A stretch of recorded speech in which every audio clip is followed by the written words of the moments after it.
সাকিব আল হাসানের কথা যদি তিনি বিদেশ থেকে এসে আদালতে হাজিরা দেবেন বলে আমার অন্তত মনে হয় না। তার মানে তার অফকোর্স ঝুঁকির কারণ, সো তিনি সেই ঝুঁকিটুকু নেবেন না।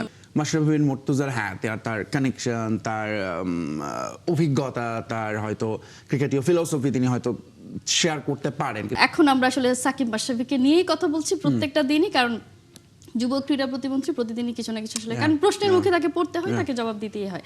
একটু যদি কালকের কথার সাথে আগের কথাকে যদি একটু লিঙ্ক করার চেষ্টা করি, তিনি প্রতিমন্ত্রী হওয়ার আগে বলছিলেন যে তার সাথে 15 বছর যে অন্যায় হয়েছে সেটা যেন আর কারোর সাথে না হয়, সেটা তিনি দেখবেন, কারোর প্রতি অবিচার হবে না এবং সরকার তার পাশে থাকবে, সাকিব মাশরাফি তাদের পাশে থাকবে। গতকাল একই টোনেই কথা বলেছেন, যুক্ত করে দিয়েছেন যে সাকিব মাশরাফিদেরকে মামলা ফেস করতে হবে। যে ধরনের মামলা, সেখানে যদি আসলে সরকার না চায় সেটা তো আসলে পসিবল না। খানিকটা কি মনে হচ্ছে যে অনেকেই বলছে গ্রিন সিগন্যাল, অনেকেই বলছে ইউ টার্ন, আপনার কাছে আসলে কোনটা মনে হচ্ছে? প্রথমত সাকিব মাশরাফিকে ফেরানোর যে চেষ্টা বা যে কথাটা আলোচনা হচ্ছে, এটা আসলে কতটা ক্রিকেটীয় নাকি অনেক বেশি রাজনৈতিক, সেইটা বরং আমাদের দেখার দরকার আছে এখানে।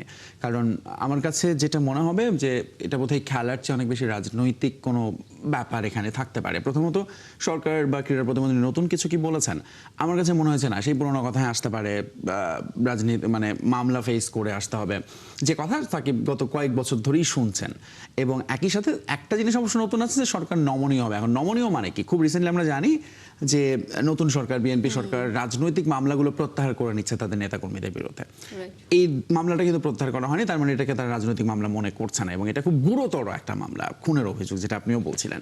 ফলে সেই মামলা ফেস করতে হবে লয়ার দিয়ে, এবং মামলার একটা প্রসিডিওর, এটা যদি একেবারে সরকারের তরফ থেকে একটা সরাসরি গ্রিন সিগন্যাল না থাকে যে হ্যাঁ এই মামলায় আসলে সরকার খুব বেশি আগাতে চায় না, এবং তখনই কেবল হয়তো বা জামিন হবে, অথবা যেটা আসলে আইনি প্রক্রিয়াটা হচ্ছে যে জামিন নিতে হবে, এবং জামিন নেওয়ার এইটার প্রক্রিয়াটা হচ্ছে আদালতে এসে হাজিরা দিতে হবে।